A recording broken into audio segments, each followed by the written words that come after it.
Be me, 43 years old, sitting at my kitchen table on a Thursday afternoon. Son just came home from college for spring break. Notice he's been quieter than usual. He finally get a moment alone with him, making coffee, trying to have one of our talks. Ask him how dating is going at school. He pauses, looks uncomfortable, says, "It's fine, Mom." I press a little, tell him I'm curious about the kind of people he's meeting. He sets down his mug, looks me directly in the eyes. "Mom, can I be honest with you about something?" Feel a knot forming in my stomach, but nod. He takes a breath. "The women I date, the woman I'm seeing now, they're nothing like you." Laugh nervously, say, "Of course, they're not like me. They're 20 years old." That's not what I mean. He's using that careful tone, the one he developed around age 14. I specifically avoid women who remind me of you, Mum, who share your views, your way of seeing the world, the way you communicate. Feel like I've been slapped. Set my coffee down too hard. Some spills. What the hell does that mean? Exactly. He doesn't raise his voice. Never does anymore. Exactly what I said. I'm not interested in dating activists, women who see everything through that lens you use. My heart is pounding now. You mean women with principles, women who give a shit about equality. He sighs. That particular sigh I've heard 1,000 times. See, that right there.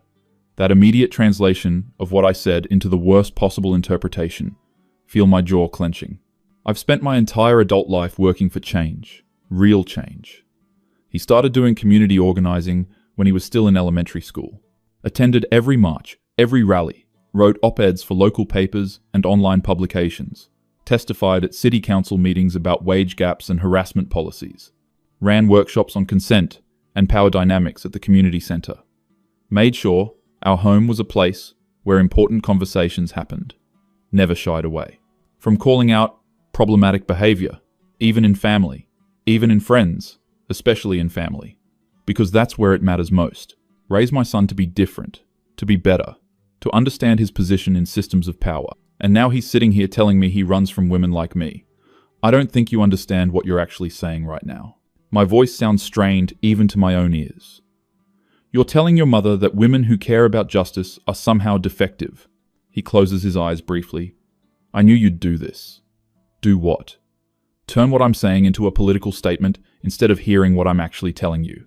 Feel heat rising in my face. Then explain it better. He leans back in his chair, and I notice how tall he's gotten, how much he looks like his father. His father, who I divorced when our son was 9, who couldn't handle being challenged, who wanted a wife who smiled and nodded instead of questioning and pushing back. Do you remember when I was in 6th grade and I came home excited about making the soccer team? Where is he going with this? Vaguely, sure.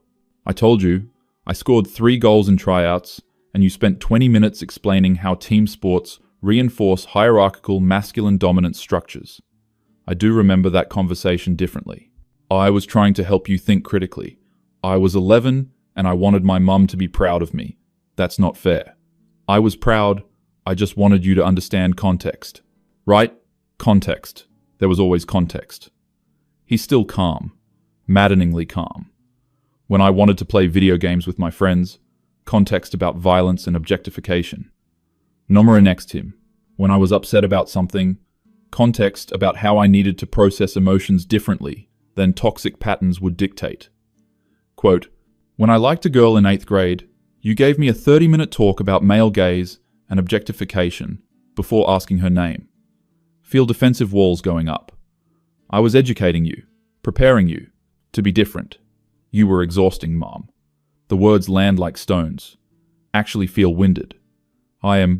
Every single interaction was a teaching moment. Every conversation was a lecture. I made sure you understood important things your peers weren't learning. My voice is rising now. Can't help it. I made sure you wouldn't become another oblivious man stumbling through life hurting people. He nods slowly. And I appreciate that, on some level, I really do. But I also learned that being around you meant being constantly evaluated, constantly found wanting. That's absolutely not true. That's not what I did. Mom, do you remember my freshman year of high school when I mentioned feeling tired a lot? Vaguely, he was always tired. Teenager stuff. You told me I was experiencing the weight of privilege and needed to sit with that discomfort. I may have said something like that. Oh, I had mono, Mom. I was actually sick.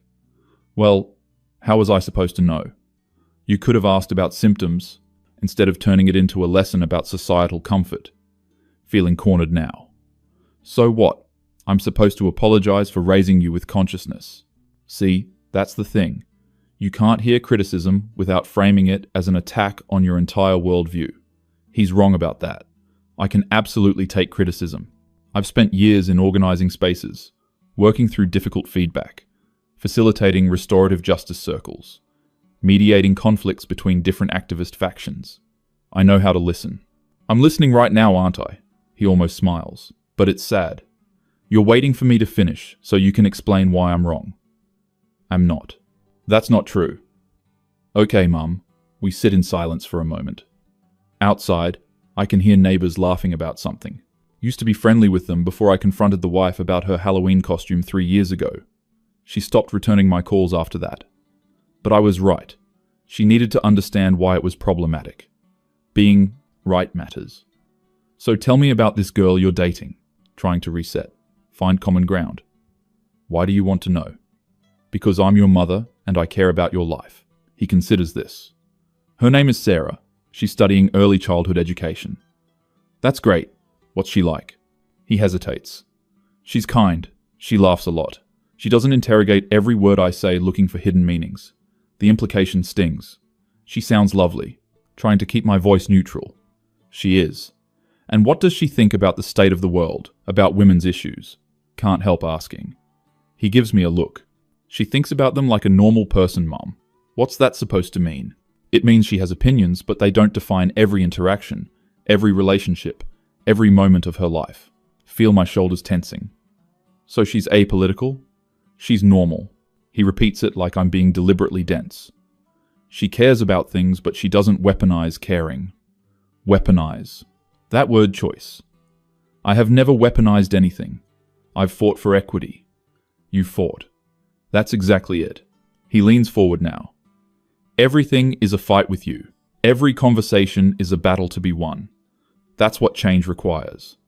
Sometimes it has to be. Does it, though? When I told you I was thinking about business school, you sent me 15 articles about capitalism and exploitation. He needed to understand the implications. You were making a major life choice. I was thinking out loud at dinner. I hadn't even decided anything. And did you read the articles? He laughs. Actually laughs. I skimmed them because I knew you'd quiz me. See, you did benefit from my input. I benefited from learning how to manage you. That hurts more than expected. Manage me. Yeah, Mum. I've been managing you since I was 14. Figuring out what to tell you, what to hide, how to phrase things so they wouldn't trigger a lecture. This cannot be true. We've always been close. I made sure we talked about everything. Real conversations. Meaningful ones. Not the superficial garbage most parents settle for. I created a space where you could be honest with me. He's shaking his head. You created a space where I could agree with you or prepare for an argument. That's not fair. My hands are shaking now. When have I ever punished you for disagreeing? You don't punish. You educate, relentlessly, until the other person gives up. I'm trying to remember a time I did that. I can't think of specific examples, but that doesn't mean his characterization is accurate. I engage in dialogue. You lecture, Mum, there's a difference. Need to redirect this. So, this Sarah, she just accepts everything you say, never challenges you. He smiles a little, genuine this time. She challenges me on stuff that actually matters, like whether I'm being kind or considerate. She calls me out when I'm being selfish or thoughtless, but she doesn't view me as a representative of patriarchal systems. She sees me as just me, and there it is. Just you is shaped by patriarchal systems, whether she acknowledges it or not. His smile fades. And we're back. Back to what? Back to you being unable to see people as individuals rather than ideological constructs. That's an oversimplification. Playan, I see you as an individual. Do you, though? Of course I do. You're my son. Your son, who you've been trying to deconstruct and rebuild since he could talk. This is spinning out. Feel panic rising in my chest. I tried to raise you with awareness. My voice cracks slightly. You raised me to second-guess every natural impulse, to view myself as inherently problematic, to believe that my maleness was something to apologize for. No, no, no. I never said being male was bad. Never said being male was bad. You didn't have to say it directly. He's still maddeningly calm while I'm falling apart. It was in every comment about men, every observation about male behavior, every time you talked about your day and the men who disappointed you, dismissed you, talked over you. Every time you had friends over, and I heard the conversations about partners and sons and brothers who just didn't get it. I was being real about my experiences. I was sharing my reality. You were teaching me that men are the problem, and I am a man. Tears are actually forming now. Hate this. You are not the problem. You're nothing like those men. Because I learned to perform being different. Perform. The word feels like an accusation. You think your consciousness is performance. Some of it, yeah. I genuinely do think about things more than a lot of guys I know. But I also learned to signal that awareness as a survival mechanism. This is too much. This is too much. Survival mechanism, I'm your mother, not a threat. Mum, I love you. He reaches across the table, but doesn't quite touch my hand. But being around you has always felt like walking through a minefield. One wrong word and boom, lecture about. Language and power. One unreconstructed thought, and here comes the educational moment. I'm crying now. Actually crying.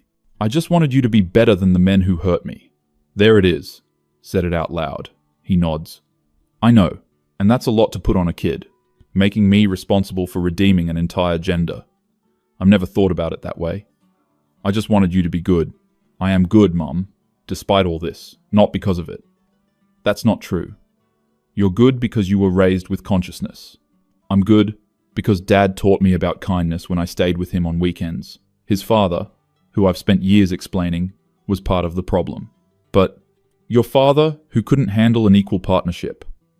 The bitterness leaks out automatically. My father, who you made miserable until he left. What? That's not what happened. I was there, Mum. I remember. You remember being 9 years old? You don't remember the dynamics. I remember you correcting him constantly, questioning every decision, every word. I remember him getting quieter and quieter until he barely spoke. He doesn't understand. He was dismissive of me, condescending. Or maybe he was tired, my son says quietly. Like I got tired. This conversation is a nightmare. So you're blaming me for your father leaving. I'm saying I understand why he left. Feel like the floor is dropping away. He left because he couldn't grow. He left because living with you meant being constantly wrong. This is not how this day was supposed to go. Who's not really a part of them. He just came home for spring break. Was planning to make his favorite dinner. Maybe watch a movie together. Instead, he's destroying everything. I think we should stop this conversation. My voice sounds hollow. Probably, yeah. But he doesn't move. I didn't want to hurt you, Mum. Too late. I just wanted you to understand why I date women who are different from you. Right. This is where we started. Before everything unraveled. Because they're easier. Can't keep the edge from my voice. Because they're peaceful, he corrects. Because being with them doesn't feel like combat. I have never been combative. Well, maybe sometimes.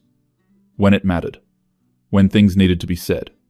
Remember the parent-teacher conference, when he was in 7th grade. Teacher said something about boys being naturally more disruptive. Spent 45 minutes unpacking that assumption. Son was mortified. Said I embarrassed him. Told him some things were more important than comfort. The time he wanted to go to homecoming, and I had a long talk with him about consent, gave him a whole framework for checking in. He told me later his date thought he was weird for asking so many questions. They didn't go out again, and told him he dodged a bullet if she couldn't handle basic communication. He just looked sad. His 16th birthday, when relatives came over, Uncle made some joke about him becoming a man. I interrupted the whole party to address the W-ever, problematic gender essentialist language. Son disappeared to his room for the rest of the day. Later told me I ruined his birthday. Explained that education is more important than comfort. His high school graduation party gave a toast about, hoping he'd use his privilege responsibly. Saw him flinch. thought it was important to say when he got his college acceptance letters. The first thing I asked was about the gender studies program's strength. He wanted to talk about the campus and the dorms.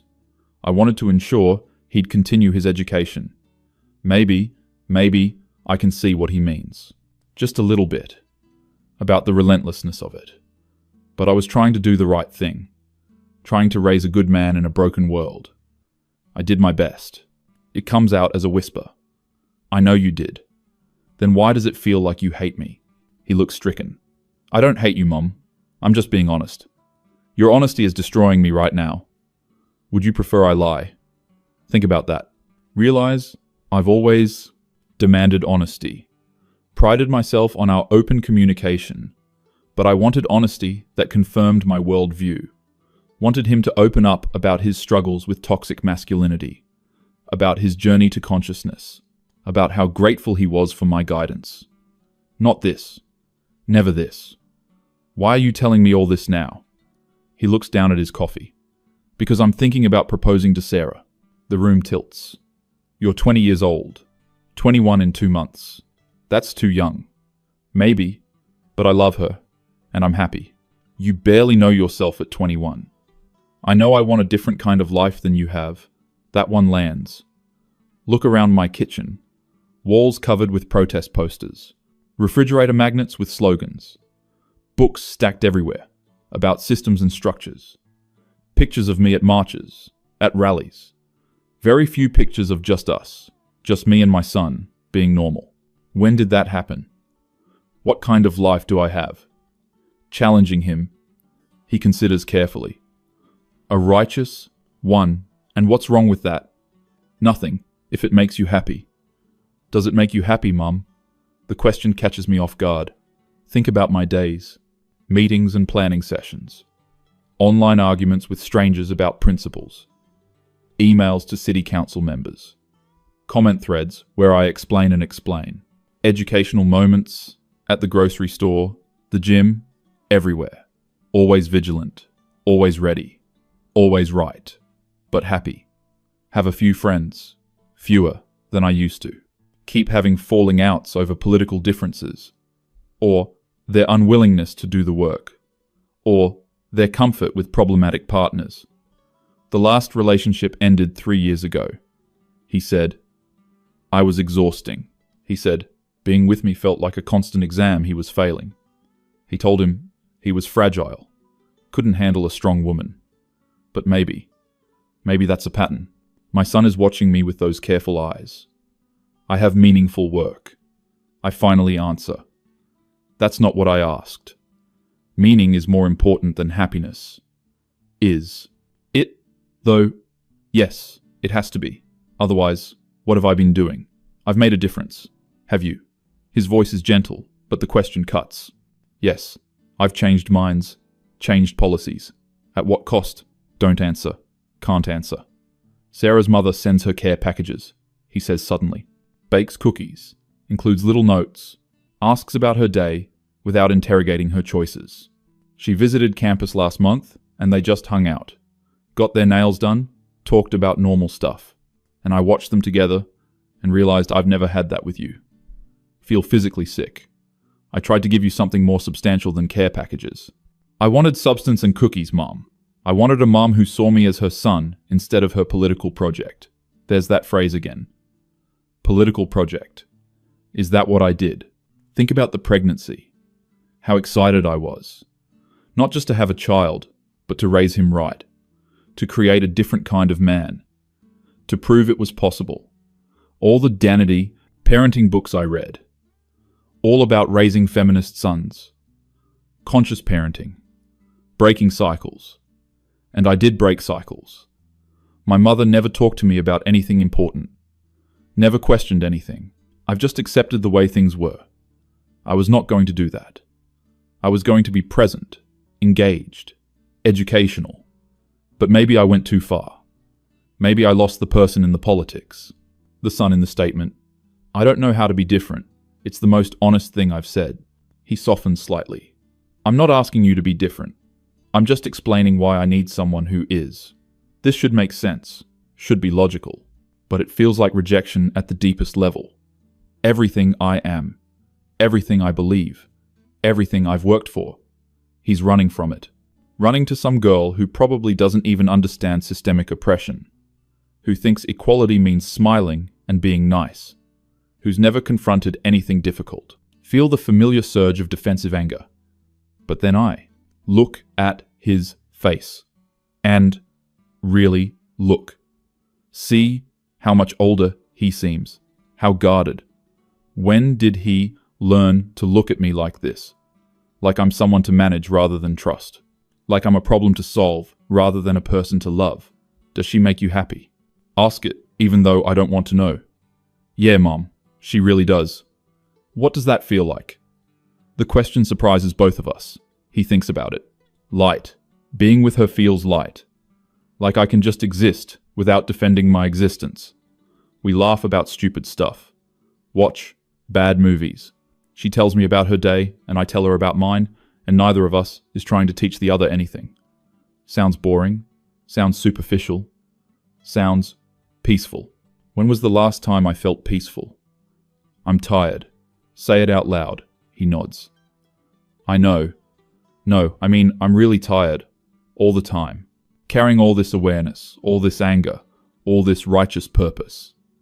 It's exhausting. He reaches across the table again. This time he takes my hand. So, put it down for a while. I don't know if I can. It's become who I am. You're also my mom. Am I though? Have I been? He squeezes my hand. You've been the mom you thought you should be, but not the mom you needed.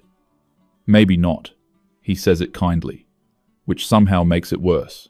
Sit there, holding my son's hand. This man I created and raised and shaped, who is now carefully explaining how I damaged him. With love, with intentions, with principles. All things that were supposed to be good. I don't know how to fix this. Maybe you don't have to fix it. Maybe you just have to hear it. Hearing it is killing me. But maybe that's the point. Maybe I've spent so long making others uncomfortable in the name of growth that I forgot how it feels. This burning in my chest. This sense that everything I believed is wrong. Not the principles themselves, but the way I wielded them. Like weapons. Like shields. Like the only thing that mattered. If you marry this girl, pause, swallow, hard. I'll lose you, he shakes his head. You won't lose me, but our relationship will have to change. She won't tolerate the constant criticism, the educational moments, the interrogations. So, I'll have to choose between being myself and being in your life. You'll have to choose between being right and being connected. He says it without malice. Just truth. Sit with that. Being right or being connected. Have always chosen right. Prided myself on it. Never compromised. Never backed down. Never let anyone off the hook. And where has it gotten me? Sitting alone in my kitchen, crying, while my son explains why he's chosen a life that excludes what I represent. Look at him. Really look. See his father's eyes. His father, who I drove away with my righteousness. See the wariness in those eyes. The way he's already preparing for my next move. Waiting for me to turn this into a teaching moment. To explain why he's wrong. To defend my choices. To make this about principles instead. Of people. Feel the impulse rising. The familiar script. All the ways I could reframe this.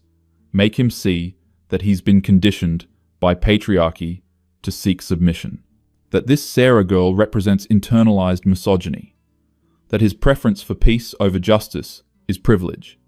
And all of it true. Probably. Maybe. But also, maybe not the point. The point is, my son is holding my hand and telling me he's in pain. And I caused it. Not intentionally, not maliciously, but through 1,000 small cuts. 1,000 moments where being right mattered more than being present. Where the message mattered more than the messenger. Where the cause mattered more than the connection. I'm sorry. The words feel foreign in my mouth. He looks surprised. I'm sorry. I made you feel like a project instead of a person. More tears now. Can't stop them.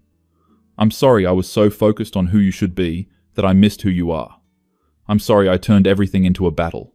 He's crying too now. When did that start? Mum.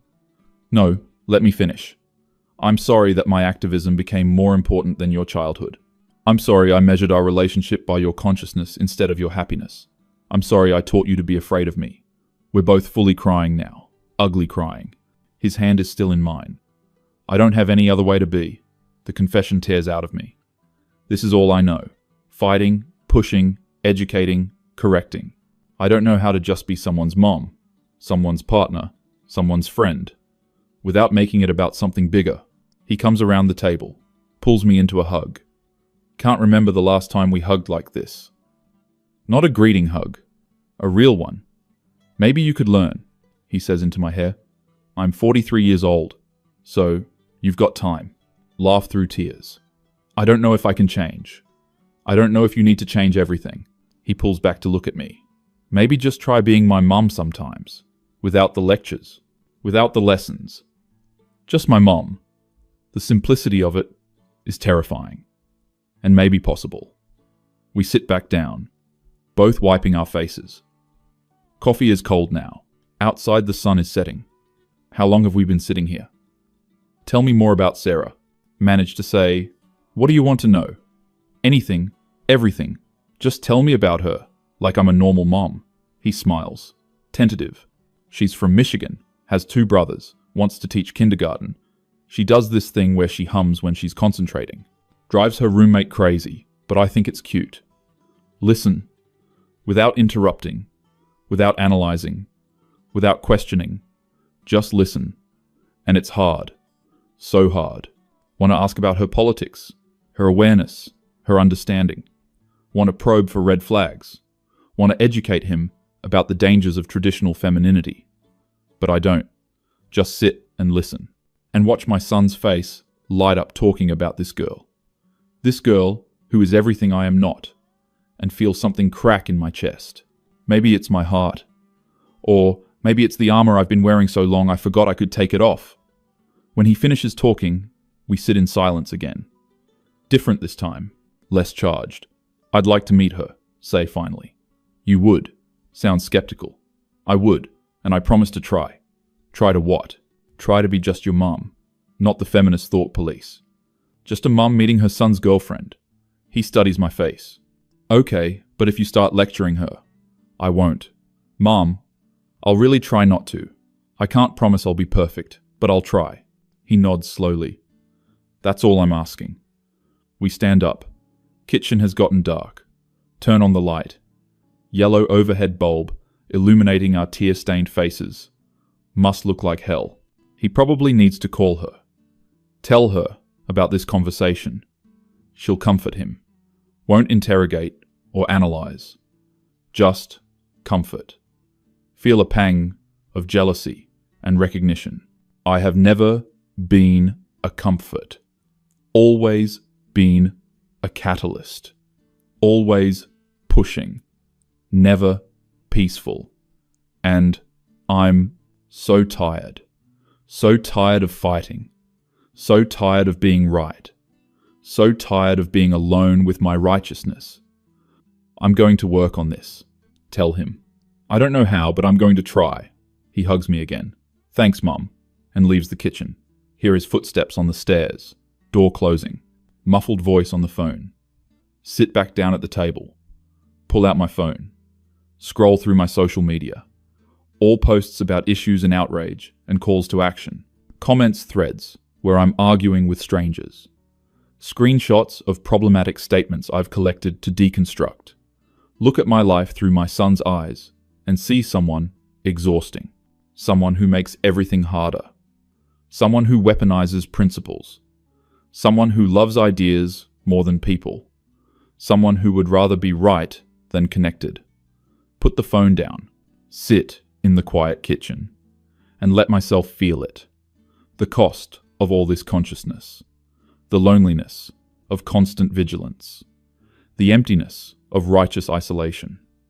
My son is upstairs happy because he found someone who makes him feel light, someone who is nothing like me. And instead of seeing it as his failure, his lack of consciousness, his regression into patriarchal patterns. Maybe I can see it as my lesson, that I became so focused on fighting the system that I forgot to love the people, so committed to being right that I became someone to escape from. Not sure how to fix this, not sure if I can, but sitting here in my kitchen, covered with activist posters, alone with my principles, while my son calls his girlfriend to tell her about his difficult mother, maybe I can start by admitting that I don't have all the answers, that my way isn't the only way, that being right doesn't mean being happy, and that I have been so lonely for so long, trying to fix the world while breaking my family, and rest my head on the table and cry until there's nothing left. Tomorrow, I'll try again. Try to be just his mom, without the agenda, without the lectures. Just love without lessons. I don't know if I can do it, but he's the only son I have, and he's slipping away. Has been slipping away for years, while I was too busy being right to notice. The house is quiet now.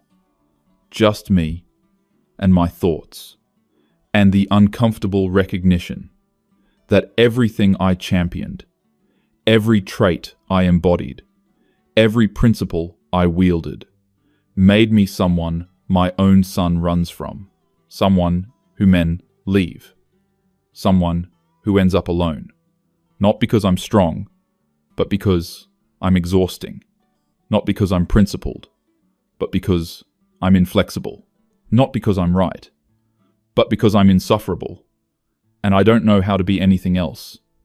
But maybe, just maybe, I can learn